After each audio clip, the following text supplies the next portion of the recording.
1 minute में भगवत प्राप्ति हो सकती है। 1 मिनट। भगवत प्राप्ति का मतलब समझते हैं? भगवत प्राप्ति का मतलब आज तक सुना है? भगवत प्राप्ति किसे कहते हैं? प्रभु को मिलना, प्रभु को पाना, प्रभु को मिलना। खास बात प्रभु से मिलना नहीं है, खास बात है शरीर संसार को भूलना है। किसी ने पूछा जीवन मुक्ति का स्वरूप क्या है?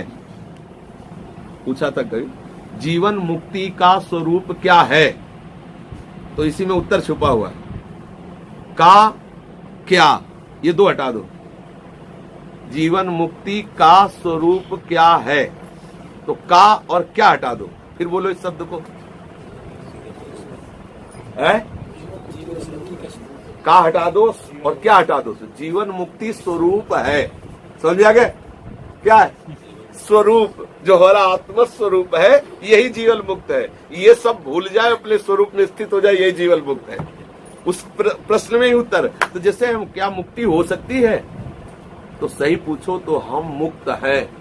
केवल इतनी बात जाननी है। जहां बंधे हैं उस बंधन को छोड़ दो तो आप मुक्त ही हैं। भगवत प्राप्त भगवान है अभी इसी क्षण हमारे हृदय में। पर हम शरीर संसार में इतने फंस गए कि प्रभु को भूल गए।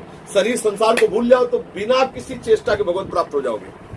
शरीर संसार को भूलने में आप कितने प्रवीण हो, बस ये बात देखना है। ये अभ्यास आपका 1 मिनट में अभी भूल जाओ तो अभी भगवत प्राप्ति हो जाएगी। 1 जन्म में भूल जाओ तो 1 जन्म में हो जाएगी। करोड़ कल्प में भूल जाओ तो करोड़ कल्प में होगी। बस खास बात है शरीर संसार के होश खत्म होकर प्रभु में तन्मय हो जाना, श्री कृष्ण में तन्मय हो। अब वो तन्मयता कितने दिनों में करते हो? कितने ऐसे साधक हैं जो तीव्रगामी अत्यंत हृदय में उनके उद्वेग भरा हुआ है, कैसे प्रभु मिले, कैसे उनको अशांति इस बात से कि जगत के भोग अच्छे नहीं लगते, एकमात्र तो उनके लिए भगवत प्राप्ति दुर्लभ थोड़ी। अब अपने लोग क्या है, सब भोग अच्छे लगते हैं, लगता है यार कहीं कोने में ये बात है कि भगवत प्राप्ति हो जाती तो अच्छा है, कोई करा देता भगवत प्राप्ति तो अच्छा है। भगवत प्राप्ति किसी कराने से नहीं होती, स्वयं से होती है। शरीर संसार का राग छूट गया, श्री कृष्ण प्रेम में उन्मत्त हो गए, हो गई भगवत प्राप्ति।